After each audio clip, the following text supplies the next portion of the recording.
하늘에 신령한 은사들로 하나님께서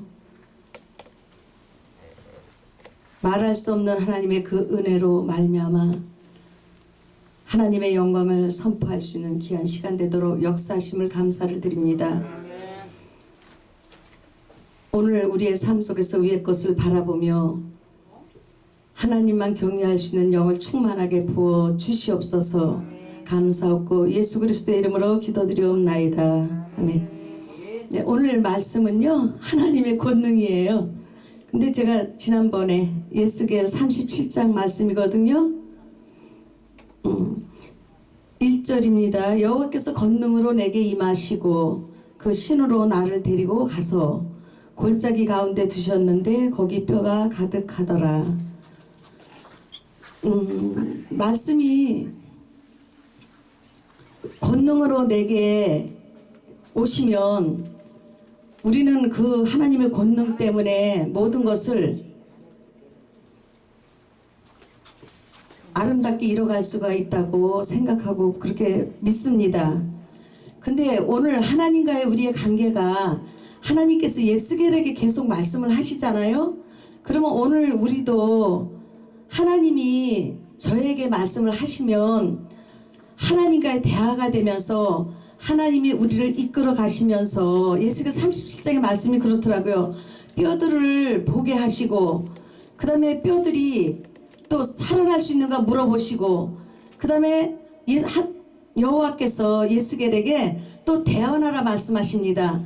그래서 하나님의 말씀을 쭉 보니까 하나님이 그들은 마른 뼈들이었지만 하나님이 보실 때는 하나님의 생기만 들어가면 살아날 수 있는 거예요. 그래서 그 생기가 숨이고 호흡인데 우리 심령에 하나님의 생기가 들어와서 우리가 하나님으로서 살 수 있다면 우리는 생명이 육에 속한 것이 아니고 영에 속한 것이며 하나님의 자녀로서의 그런 삶을 살아가게 되는 것을 봅니다.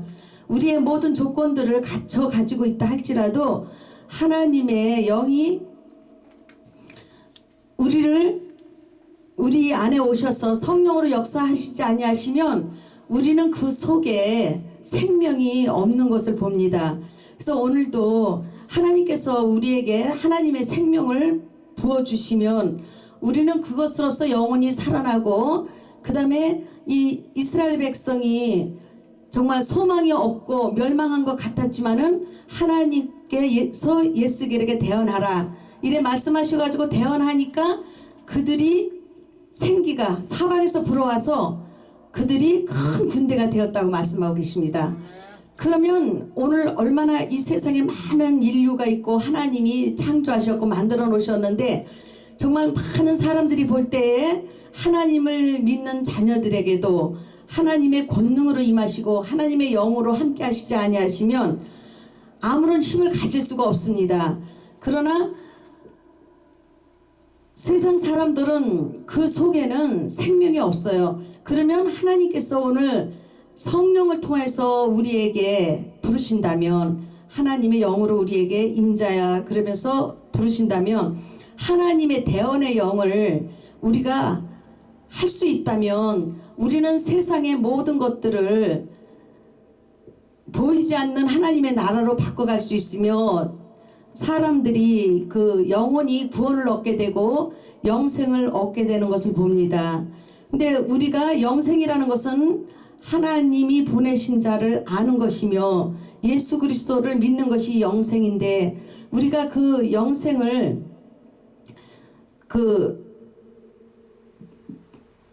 이 세상을 떠나갔을 때만 천국에 가는 것을 그렇게 생각하지만 오늘 현재가 하나님의 영으로 동행하고 하나님 앞에 그 계시가 와서 그것으로 우리가 삶을 살아간다면 우리는 그것이 구원의 기쁨을 이뤄가면서 하나님 나라에 이를 때까지 우리는 영원히 살 수 있는 생명으로 그렇게 살아갈 수 있다고 생각합니다. 그래서 제가 보니까 모든 일들은 하나님의 은혜로 되는 것이지 그 어떤 것으로도 할 수 없는 것이고 비교할 수 없는 것을 보았습니다. 그래서 하나님께서는 저들에게 말씀하실 때 이는 너희 힘으로 능으로 되지 아니하고 오직 나의 영으로 되느니라, 나의 신으로 되느니라 하시는데, 오늘까지 살아온 모든 일들이, 이 세상의 모든 만물이 하나님이 만드셨고 하나님이 통치하시고 다스리시는데 우리가 그 은혜를 그냥 받고도 모르고 사는 것 뿐입니다. 그러나 하나님의 은혜를 아는 사람은 얼마든지 하나님 앞에 심령 속에서부터 감사함으로 그 마음이 아름다워지는 것을 봅니다.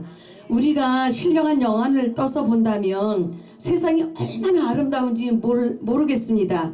그러나 사람들의 마음 때문에 세상이 아름답지 못한 것이고, 내 마음속에 하나님의 성령이 운행하시지 아니하시니까 아름다운 세상을 노래할 수 없는 것입니다.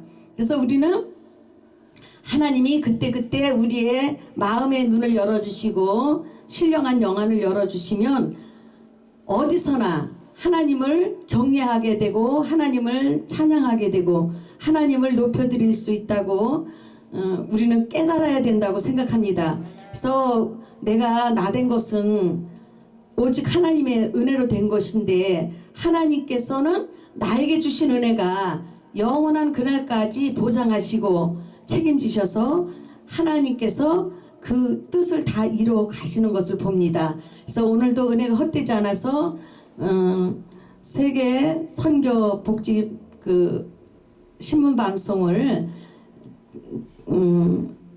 그 교회를 통해서 같이 함께 공유하는 그런 시간이 되게 하신 것을 감사를 드립니다. 그래서 성경을 우리에게 주신 것은 그 속에서 예수님을 발견하게 하는 것이고, 예수님의 그 비밀이 성령을 통해서 우리에게 가져다 주시는 것입니다. 근데 우리가 이 세상에서 가장 중요한 것을 보면, 우리가 세상에 많은 죄악들과 싸우는데 죄와 피 흘리기까지 싸우지 않는다고 말씀하시고 계십니다. 히브리서 12장 4절에 보니까 너희가 죄와 싸우되 피 흘리기까지 대항하지 아니하였도다 그렇게 말씀하십니다. 그것은 무슨 말씀이신가 하면은 우리 자신과의 싸움입니다. 근데 우리는 우리 자신과의 싸우는 방법을 몰라가지고 내가 아닌 다른 것에서부터 영적 전쟁을 시작하고 또 그렇게 살아가니까 다르게 하나님 앞에 세움을 받을 수 없고 쓰임을 받을 수가 없는 것입니다. 아까 목사님 말씀하시는데 보니까 정말 원수를 위해서 사랑한다는 것보다 이 세상에 더 큰 사랑은 없습니다. 그래서 우리가 가장 큰 계명이, 새 계명이 하나님을 사랑하는 것이고 내 이웃을 사랑하는 것인데, 하나님을 사랑한다는 것은 세상을 통치할 수 있는 힘이 있어야 됩니다. 세상을 통치한다는 것은 하나님의 아들의 권세를 가지고 말씀으로 우리가 선악과가 제가 뭔가 생각을 해보니까 하나님께서 말씀에 순종하는 것이 선악과를 우리가 하나님의 말씀에 순종하는 것입니다. 근데 하나님의 말씀에 벗어난다는 것은 우리가 그 하나님이 에덴 동산에서 선악과를 명령하셔서 먹지 말라 하신 것을 지키지 못함으로 인해서 거기에 대한 많은 그 하나님의 말씀에 순종하지 못함으로 인해서 우리 인류가 그 하나님의 나라를 빼앗겼고 세상에서 많은 환난과 고통과 그 다음에 그 좌절과 낙심과 괴로움에서 벗어나지 못하고 있는데, 우리가 하나님의 말씀만 우리 안에 들어오면 모든 것이 회복되어져서 우리는 영혼이 잘됨으로 범사가 잘되고 강건해지는 것을 봅니다. 그래서 가장 큰 능력이 무엇일까? 내가 나를 통치할 수 있는 거, 내가 내 죄를 다 버릴 수 있는 거. 그래서 야곱의 죄가에서 완전히 떠나야 되는 것이거든요. 근데 우리는 아직 그것이 우리의 심령에 머물고 있으면 우리는 하나님의 선을 행할 수가 없다고 생각합니다. 그래서 오늘도 내 자신의 모든 것들을 순간순간 성령이 운행하심으로 역사하심으로 내 자신을 보면서 모든 죄에서 떠나버린다면 하나님의 영은 우리에게 충만하게 임하여서 하나님의 나라가 우리의 심령에 이루어질 것입니다. 회복될 것입니다. 그래서 천국은 너의 마음 안에 있느니라 말씀하셨죠. 그래서 하나님의 말씀이 우리에게 모든 소망을 주는데 그 소망은 하나님의 의입니다. 죄가 없는 것이고 우리가 선악과가 무엇이냐 하면은 하나님의 선은 죄가 없는 것입니다. 근데 우리는 영이 아닌 다른 것으로서는 의를 행할 수가 없습니다. 그래서 우리는 하나님의 말씀으로 우리가 의롭다함을 얻었기 때문에 우리는 하나님 앞에 있는 그 선이 무엇인지를 알아야 되고 악은 하나님에게서 벗어난 하나님이 아닌 다른 것에서부터 시작된다고 깨달으시면 우리가 세상을 싸워서 이기는데 정말 늘 이기는 자의 삶을 살 것이며 하나님 앞에 정말 신부로서의 자격을 갖출 수 있다고 생각합니다. 감사합니다. 네.